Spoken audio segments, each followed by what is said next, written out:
नमस्कार, मी स्वाती गोडसे. आपण पाहताय न्यूज 18 लोकमत. सकाळी 10च्या बातम्यांमध्ये आपल्या सगळ्यांचं स्वागत. आणि बुलेटिनच्या सुरुवातीला बातमी आहे नालासोपाऱ्यातून. पुलवामा हल्ल्याच्या निषेधार्थ नालासोपाऱ्यात रेल रोको करण्यात आलेला आहे आणि या हल्ल्याचा निषेध करण्यासाठी अशा प्रकारे आंदोलक सर्वसामान्य नागरिक जे आहेत ते रेल्वे ट्रॅकवर उतरले आहेत. वसई विरार दरम्यान या रेल रोकोमुळे रेल्वे सेवा विस्कळीत झाली आहे. पुलवामा इथे झालेल्या दहशतवादी हल्ल्याच्या निषेधार्थ अशा प्रकारे नागरिक संतप्त झालेले आहेत. आपल्या उद्विग्न भावना, आपला संताप, आपली चीड अशा प्रकारे कालपासून आपण पाहतोय निदर्शनं करून निषेधाच्या घोषणा देऊन नागरिक या ठिकाणी व्यक्त करतात. असाच एक संताप या ठिकाणी नागरिकांचा नालासोपाऱ्यात देखील बघायला मिळतोय. रेल्वे रुळांवरती अशा प्रकारे नागरिक उतरलेले आहेत. आणि आज पार्श्वभूमीवर स्वाती लोखंडे आपल्या सोबत आहेत. स्वाती, कालपासून ही चीड, हा सगळा संताप आपल्याला नागरिकांचा बघायला मिळतोय. पाकिस्तान मुर्दाबादच्या घोषणा बघायला मिळत आहेत. काय सध्या चित्र नालासोपाऱ्याच्या रेल्वे रुळांवरती? देशभरात जो संतापाची जी लाट उसळली त्याच्या मागे स्वाभाविकच लोकांची भावना आहे आणि तेच आपण नालासोपाऱ्यातल्या या रेल रोकोमध्ये बघतोय. साधारणतः पीक आरची वेळ आहे. शनिवार जरी असला तरी तिसरा शनिवार आहे, त्यामुळे मुंबईच्या दिशेनं काम करायला येणाऱ्यांची संख्या खूप मोठी आहे. साधारणतः 35 लाख प्रवासी वेस्टर्न रेल्वेनं प्रवास करतात. अशामध्ये हा जो काही रेल रोको आहे तो मुंबईकरांना त्रासदायक आहे. दुसरी महत्वाची गोष्ट म्हणजे की रेल्वे सुरक्षा बल आणि त्याचबरोबर जीआरपी पोलीस असं दोन्हीकडनं या आंदोलन करताना समजावण्याचा प्रयत्न केला जातो, पण ते समजत नाहीये. खरं तर संताप, राग हे सगळं आपण समजू शकतो, पण जिथे आपल्याच बांधवांना अशा पद्धतीनं त्रास देऊन जर संताप व्यक्त करायचाच असेल तर तो त्यांनी खरं तर त्यांनी विचार करणं गरजेचं आहे या आंदोलकांनी.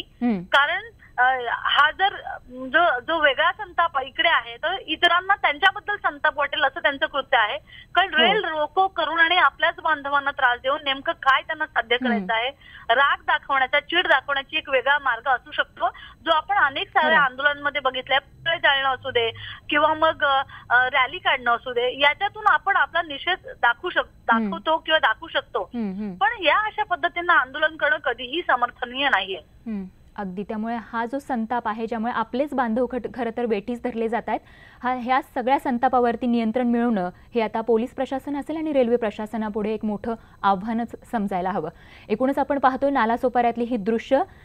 त्या ठिकाणचं काय वातावरण आहे हे आत्ताच आमच्या प्रतिनिधी स्वाती लोखंडे ढोके यांनी आपल्याला सांगितलेलं आहे. पुलवामा हल्ल्याच्या निषेधार्थ अशा प्रकारे नागरिक वेगवेगळ्या पद्धतीनं निदर्शनं करून अशा प्रकारे रेल रोको करून आपला संताप व्यक्त करत आहेत. आत्ताची या क्षणाची ही दृश्य नालासोपाऱ्यातली आपण पाहतो. नालासोपाऱ्यात आंदोलक जे आहेत तो आपला संताप व्यक्त करण्यासाठी अशा प्रकारे रेल्वे रुळांवरती उतरले आहेत आणि रेल रोको त्यांनी अशा प्रकारे केलेला आहे.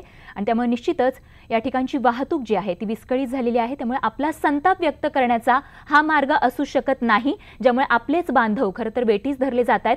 अनेकांना ही वाहतूक विस्कळीत झाल्यामुळे आपल्या निश्चित स्थळी ज्या ठिकाणी त्यांना पोहोचायचं त्या ठिकाणी पोहोचण्यासाठी उशीर होतोय. त्यामुळे संताप व्यक्त करण्याचे वेगवेगळे मार्ग असू शकतात. कालपासून आपण पाहतोय रोडवरती कॅन्डल मार्च काढले जात आहेत, निदर्शनं केली जात आहेत. पाकिस्तानच्या नकाशाचं या ठिकाणी दहन देखील करण्यात आलेलं आहे. वेगवेगळ्या पद्धतीनं प्रत्येक भारतीय नागरिक आपला जो संताप आहे या दहशतवादी हल्ल्याच्या विरोधातला तो या ठिकाणी त्याला मोकळी वाट करण्याचा प्रयत्न करत आहे. आणि हा जो संताप आहे नागरिकांचा तो साहजिक आहे. अनेकांचे जीव या ठिकाणी गेलेला आहे. 40हून अधिक जवान पुलवामा इथे झालेल्या दहशतवादी हल्ल्यात वीरगती प्राप्त झाली आहे त्यांना. त्यामुळे निश्चितच हा संताप साहजिक आहे. मात्र अशा प्रकारे नालासोपाऱ्यात जे चित्र आपल्याला बघायला मिळते ते निश्चितच योग्य नाहीये. आपला संताप व्यक्त करण्याची वेगळा देखील एक उपाय असू शकतो. कालपासून आपण पाहतोय कॅन्डल मार्च निघत आहेत, निदर्शनं होत आहेत आणि आपला हा जो संताप आहे दहशतवादी हल्ल्याच्या विरोधातला तो नागरिक या ठिकाणी व्यक्त करतायत. या क्षणाची ही नालासोपाऱ्यातली दृश्य आपण पाहतोय. रेल रोको करून या नागरिकांनी आपला संताप जो आहे तो या ठिकाणी व्यक्त करण्याचा हे नागरिक प्रयत्न करतायत.